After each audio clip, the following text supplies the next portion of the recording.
What's up? Welcome to another episode of Lost in Thought today. Still feels weird to say that right now. This is the second episode. It's kind of weird. Kind of did a little list of things that I was going to kind of cover in thought, but like I always do, I get sidetracked. It's part of the little eclectic nature of mine that I have. And one of the things that I've always thought about over the years is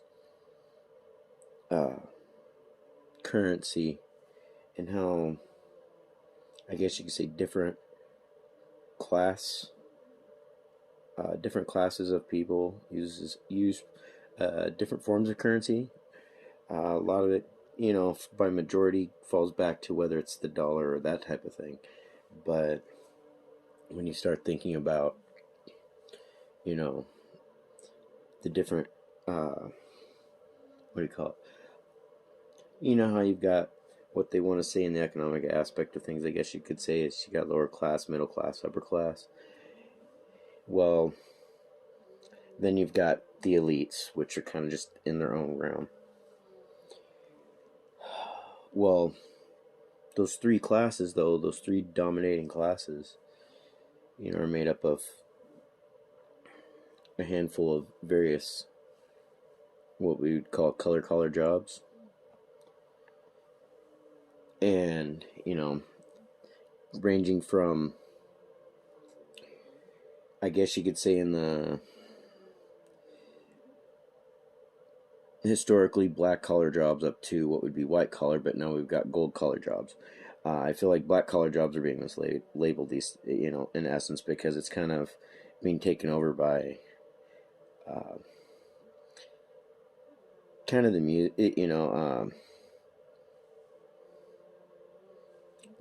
music and entertainment type industry. I feel like they themselves are kind of, I don't see black collar being that, and that still in my mind still goes back to whether you're a miner, work with oil, anything along those lines. It's grunt work, even if you're working at the city dumping. White collar used to go go up to, say, like doctors and attorneys, but as of the last couple years, some of them have slid into what's called the gold collar, which is necessity jobs. They're not just extremely, well-paying, well-set jobs, which would be like attorneys, doctors, pilots, that type of stuff. Red collar would be like your politicians. So when you look into that type of stuff, green's environmental, blue and pink is labor workers, so like construction and all that, but pink refers mostly to mainly women's jobs, like caregiving and stuff like that. Then there's another one called new collar, which is mostly people who kind of create their own.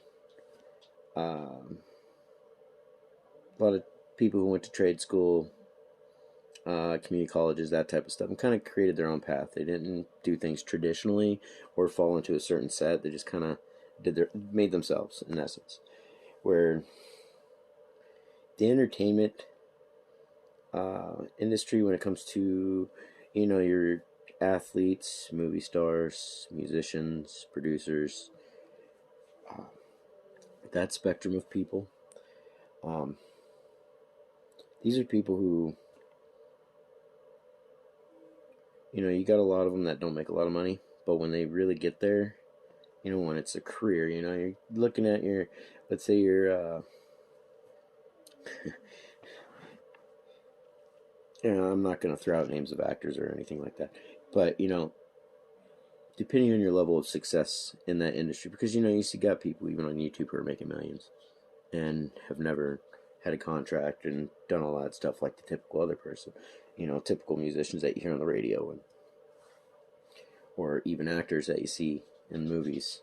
You might see them predominantly either in a Netflix type thing, and you might not ever see them on the big screen. But but in the end, when it comes to the successful entertainers, way I would put it, I'd kind of put them a little bit above what you would call a gold color. I'd kind of put them in what would be, in my thought, would be a platinum color, because, well, they're making more money than the general doctor, pilot, attorney, that type of stuff. A lot of them are, in essence, America's royalty. In other countries, it's kind of like another form of, you know, I think it would be more or less the modern day aristocrat. These are extremely wealthy people. Yes, they're doing things that they love. Some of them are, born into it, legacies, like Drew Barrymore, for example. She's a legacy actress. And, some of these others are within musicians, So, I mean, you've got, Snoop and his family, You've got various generations within his family in the music industry and so forth. So, I mean, I would put them in what I would call a platinum level, because these are millionaires. These are people who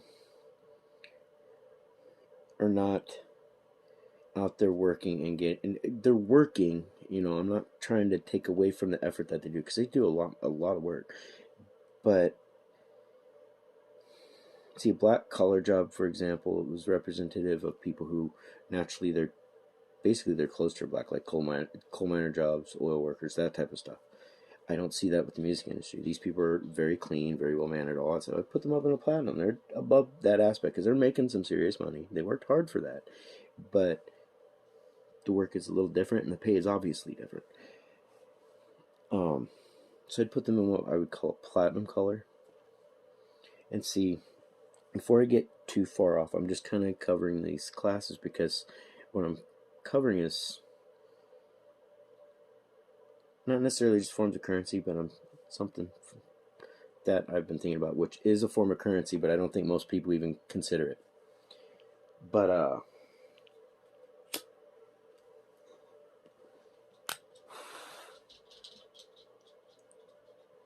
when you start getting into, say, like the elite level, you're talking the Rothschilds, the Soroses, the Koches, the Rockefellers, these extremely rich people that, everybody knows about. It doesn't matter what country you live in, you know of them, you've heard of them, and I'm not placing this in a political spectrum at all. I'm just talking about people of that level with, these aren't just, millionaires, billionaire type thing.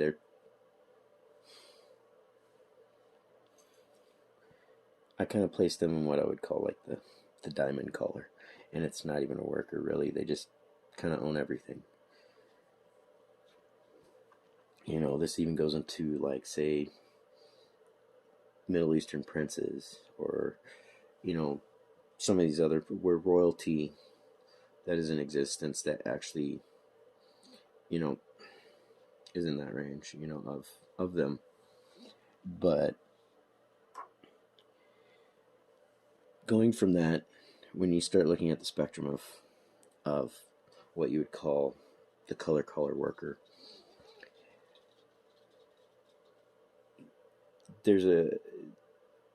when you get to a certain degree, a certain point in that spectrum, the currency,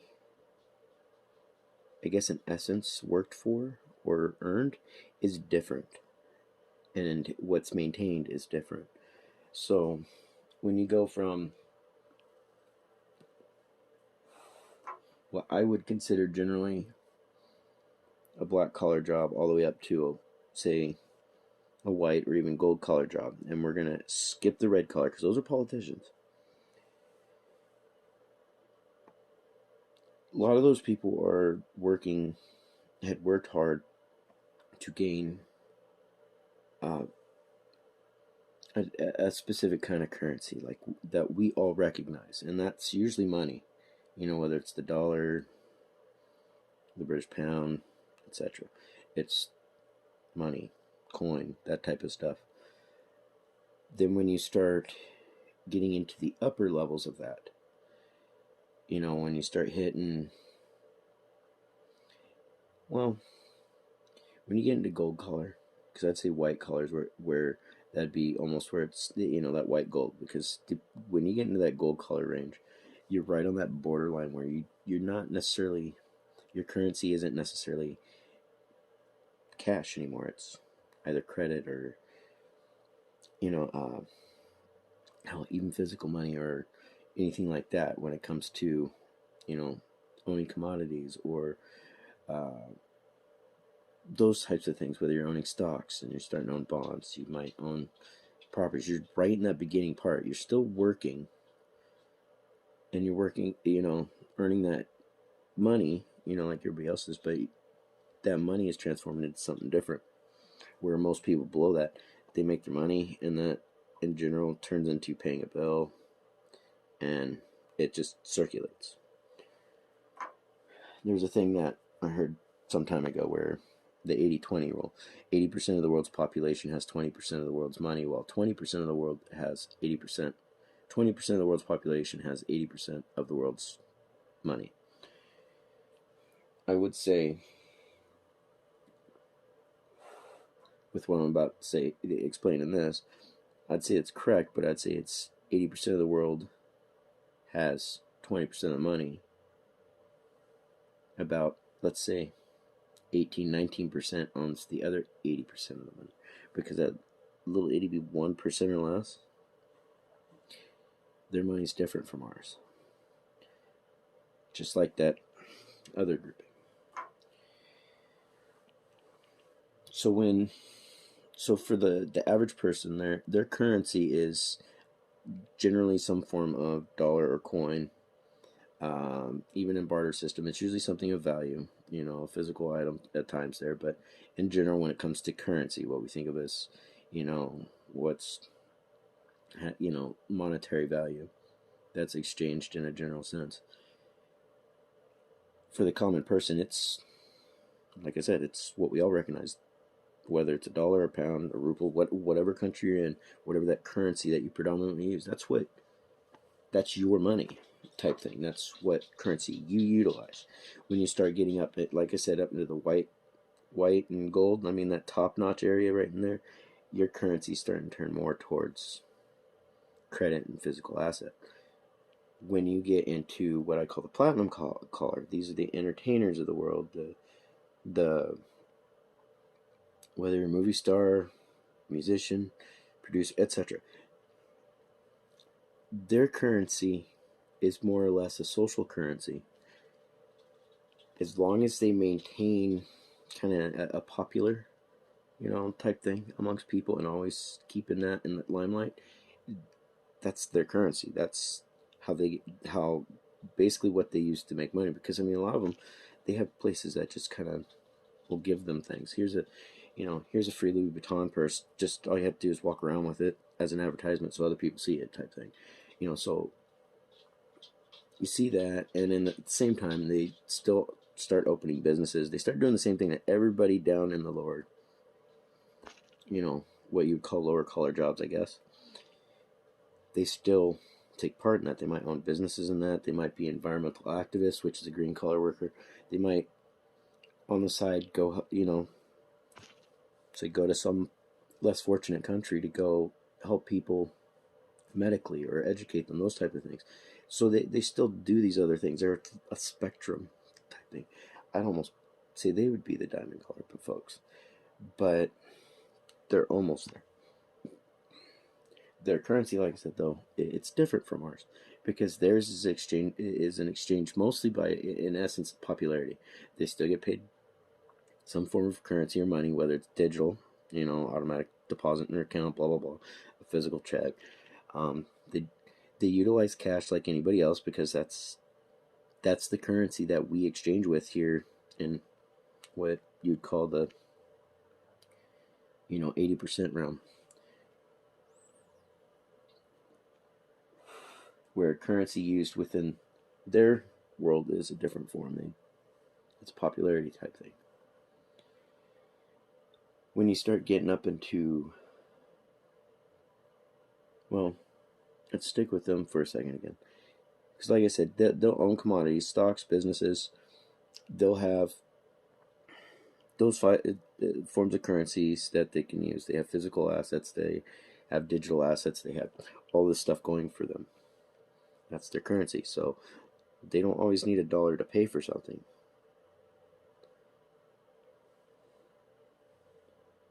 where most everybody else does.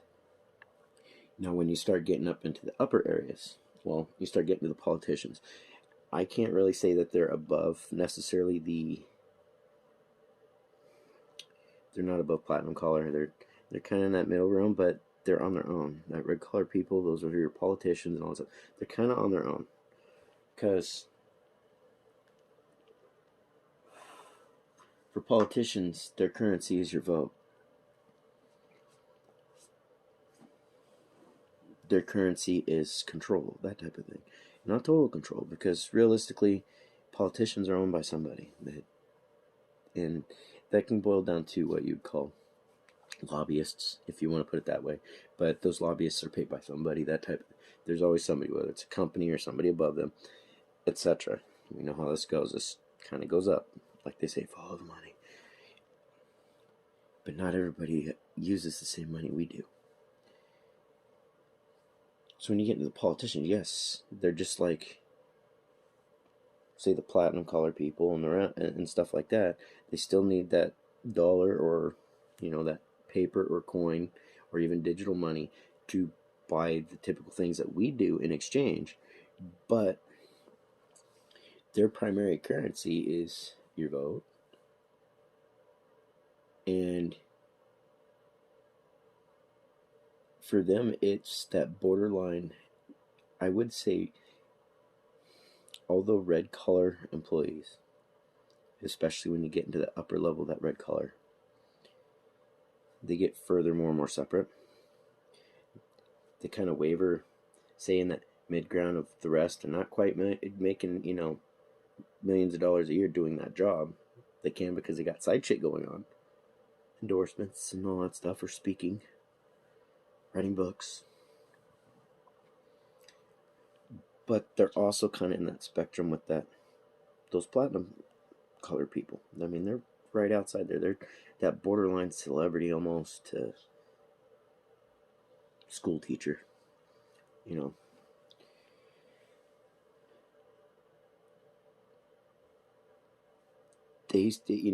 They all still have to have that dollar as an exchange to a degree, to say make buy food or do stuff like that. But when it comes to homes and so forth, a lot of them, when they become governors, they have a home that's given to them, so they don't have to buy a home necessarily. They end up buying multiple homes, so their currency starts becoming more physical asset type currency. Same thing with commodity type money, stocks, bonds, gold, silver, those types of things. Just like what you'd find in the platinum collar people and the gold collar and the white collar, that type of stuff. And you start to see that kind of get less and less as you get down that spectrum. These are also the people that go between. So red collar, the reason why I say they're kind of separate from the rest, they're almost right there with the platinum, while they're kind of in the middle of the mix of the rest, is because they're also the go-between with what I would say the diamond colored people. Like I said earlier, the Rockefeller type folks, the Koches, the DuPonts, so forth. They're kind of like the go-between between that diamond collar and the rest of the spectrum. Puppets. And this isn't generalizing any of them as good or bad. I'm just pointing out the currency aspect of things. And then I'll finish this up with some interesting things. I'll give you a thing about. So when you start getting in the political situation, the red color, leadership, or equivalency to them almost is, the commoners, equivalent to them would be probably those platinum colored people. And, your aristocrat types, the royalty, the movie stars, all that stuff. Because that's kind of how I look at them a little bit there. Because those people in that platinum color area has a lot of sway and influence on red collar. Same thing with some of the people in the, and I'll say some of the people in that gold and white collar spectrum. Now, when you get into the diamond collar, the elites, their currency is nothing like us because they own it. See, when people sit there and talk about going, well, the world's elite, they're doing this for money. Why would they do this for money when they own the money? I mean, if you own the printing press, why the hell would you be doing it for the money when you own it? When you own these politicians, you own leadership, you own the currencies.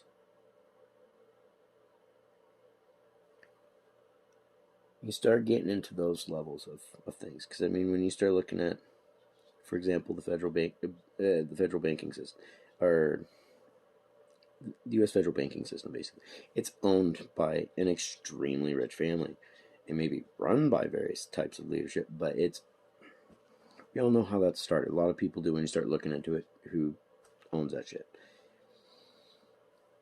So therefore, they own the politicians, and at the same time, therefore, they own the money, they own the system, they own the people, because they can at will. It's like they have the power and the ability to manipulate your lives, whether individually or on a nation-sized scale. They can mess with your economic systems. They can mess with your legal systems. They can mess with your medias, which mess with how the public think works. They affect those things. So they inevitably own you. So their currency isn't necessarily a dollar. Their currency isn't necessarily commodity. Their currency isn't necessarily, physical assets. Their currency is flesh, human beings.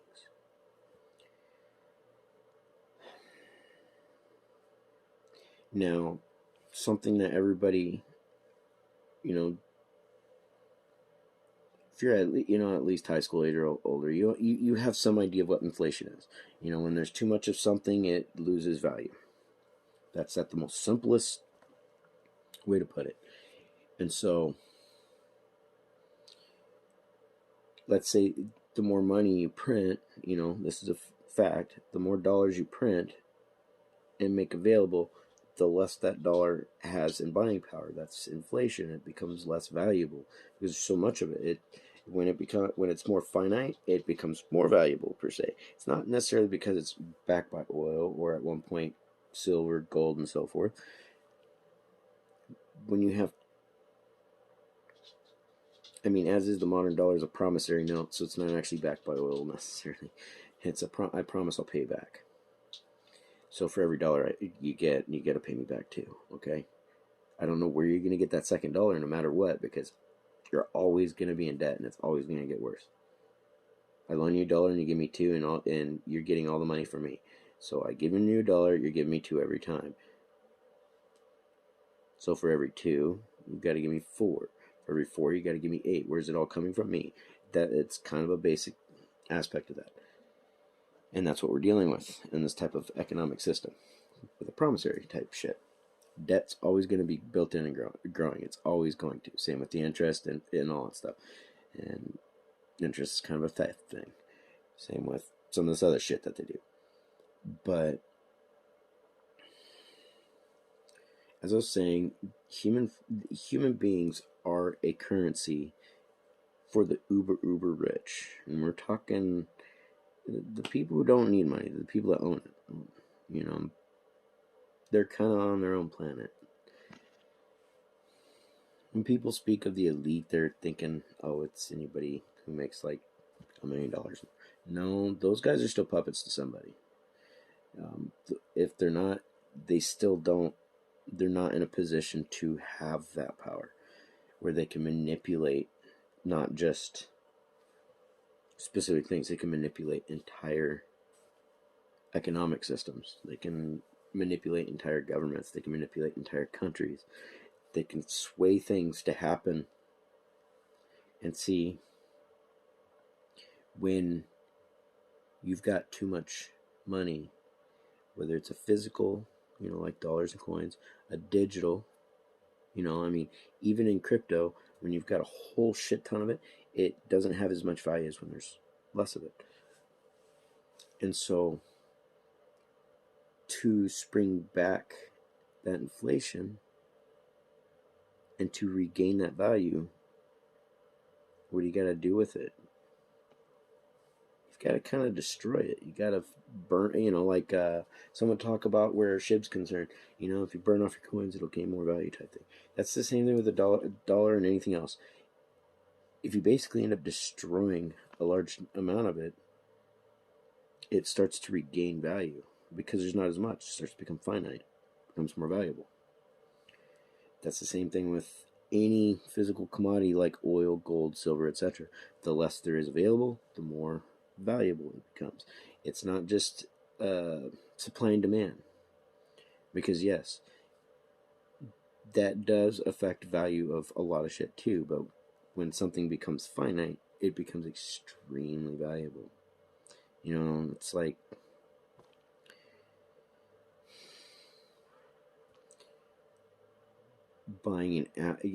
getting that absolute mint, like it was just pulled out of the package and signed autographed Babe Ruth baseball card, and suddenly slapped into a slab and perfectly preserved, and it's never ever lost color. I mean, absolutely perfect, not a single thing, which I'm pretty sure for most part is unheard of.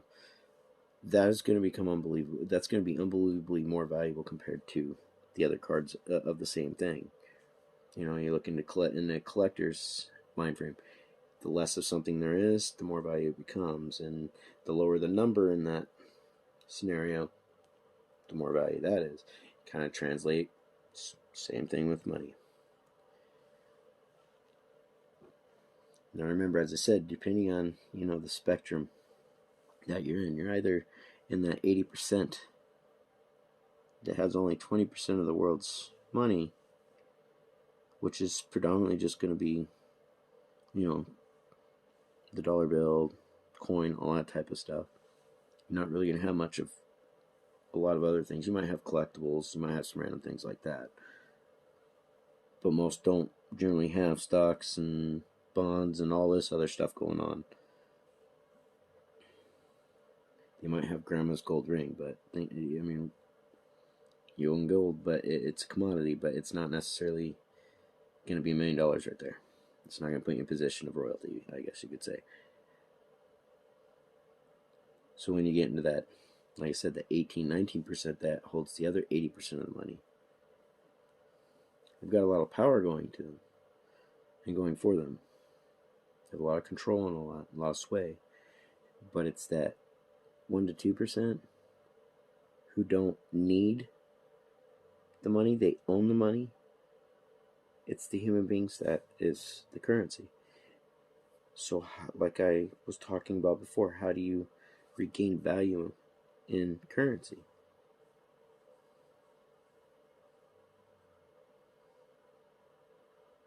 Because like I said, for them, human flesh is their currency. That's how they buy and pay. That's how they deal with a lot of shit. I mean, think about it. They control the leadership, control all that. And right now there's a lot of human beings. And they're the ones who control everybody, whether it's, and it's not always in a direct manner the way most people view it. It's through owning the currency. It's through owning the economic system or having control of it. It's in owning your medias. It's in owning your politicians by, lobbying and swaying them with the currency they deal with to benefit them, and so forth. But when you got so much of it, it loses its value to them. just as the dollar does to us. It starts to lose its value to us over time because, crap, hell, for when I was a kid, I mean, $100, you'd probably fill up a couple grocery carts. But now, depending on what you're getting, you're lucky to fill a grocery cart. You're lucky to maybe get half of it, especially these days. For them, you think they need to necessarily go do that. They don't really need to. They really don't. They're so generous for that level of person. They're so generationally rich. They don't need money. They really don't. They own the shit. They own pharmaceutical companies. They own your hospitals. They own your medias. They own your politicians. They own your money. Hell, they own your. In a lot of ways, they own your platinum collar people, your entertainers, the people who help sway your thought and influence that. And there's not a lot of them that buy. There's not a lot. There's. I'm not going to put a number on how many of them are in that mind frame that they're willing to basically dance for their owners, where others are more apt to no, I'm doing my own thing, and they're genuine people. I mean, so there's a mixed grouping of that, but I think you see that in the red collar spectrum. I think you see that in all the spectrum, including those people. You see that in the whole spectrum of things there, where you've got some genuinely good people, but the idea that currency works differently amongst the different I don't want to say classes or anything, because I don't want people to feel like, oh, I'll never get that. Because I can tell you right now, if you're at that bottom of that, let's say that color spectrum or color work spectrum, you can always work your way up. It doesn't matter who you are, where you're born, what language you speak, who you worship. If you're already at that top like these guys, you'll never get anywhere above that. You can only go down. And at the same time,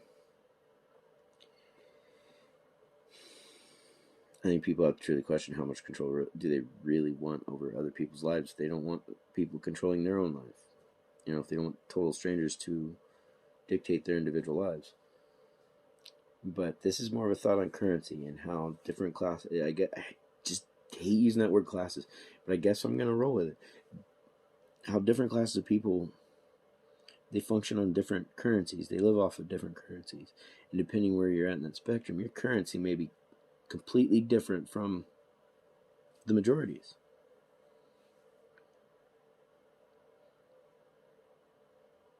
See, something of it's just a fact. A nation's people are not the ones who start wars. It's the politicians. It's the leadership. And sometimes it's the people above them that are starting these wars. They're manipulating things. Not trying to zero him out, but old Soros, he sort of did that himself. He can manipulate a country into going into war. He can manipulate the country into going into bankruptcy. I mean, he's the man who bankrupted the Bank of Rome. So, I mean, it should tell you something. They have the ability to completely manipulate your lives, whether you know it or not. And of course, you're always going to point to, say, that president or that governor or that movie star or that singer or your asshole neighbor, what have you. That's actually what they hope for. They don't want you pointing fingers at them, because then they lose. That's when they start to slide down. They actually lose that currency that they need, which is you, the flesh, the very thing that they control. And if there's too much of it and they need to burn it off, well, wars, famines, diseases, all this shit. And that can all be managed through the leadership of each country. It can also be managed by the physical geography of where the people are at. I mean, crap, Another thing that is kind of well, can't say it's really an example of it, but these are just things to kind of think about, that for the average typical person that you see out there, that tax-paying American, they function off of the dollar or equivalent in that aspect of currency. And that's the vast majority of everybody, regardless where you're on the planet, whether it's the dollar, the pound, etc. Depends on where you live. That currency of your nation is your currency. That's what you generally work with. And as you get further up in the spectrum, your currency starts turning into different forms and it becomes more physical forms of currency. Till eventually, if you were to get up into, like I said, that diamond color range, like those Soroses and those Rothschilds and those Koches and all that shit, and you start getting up there, your currency goes from, instead of being, like, say, the dollar, for example, to a digital dollar or a credit dollar or a commodity or a physical asset, it starts turning into flesh currency. Very, very few people own that. So that might be a little out there for some people, but I think over time some of them might think about it and they'll realize the logic. I'm not able to always express or get across what I'm thinking into a way that most everybody can understand. But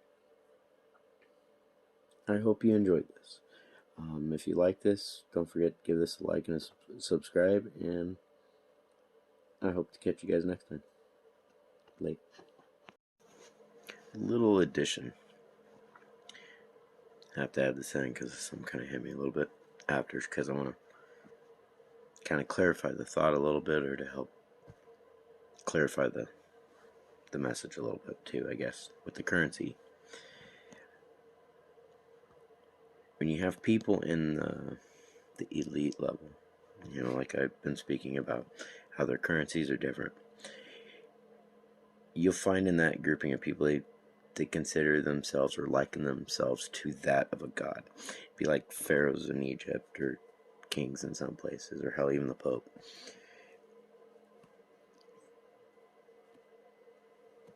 Where they have those beneath them that might be their subjects or their workers. And then they have a peasant, basically, which is the rest of us. It's the majority of human civilization. Doesn't matter if you make 100,000 a year or 100,000 pennies a year. But to kind of get the point across on how things function, if you go into the sense of where these people kind of, in essence, think of themselves as that of a god, because of how much control they have of every life out there. I mean, they can manipulate the planet at will, basically. Think of it as like God and the devil, or Jesus and the devil, or however you want to put it, in that sense. For them, their currency is your soul. Where when you get down to, say, the archangels and the hierarchy of demon type people or beings, their currency is sort of your faith. And then when you get down to those lower areas of, and you might as well just say, just between the angels and demons in general, their currency is your faith. And then when you get down into it, you have the humans. So I guess you could say, in those little beings in between the angels and demons and humans, you're the currency for them. Because in the end, whoever has more, is basically the winner. Kind of bring it to a simpleton's terms. It's kind of like in our terms, whoever has the most money, when it comes to currency, might be the winner, depending on how you view things. Because not everybody views money as being a sign of success.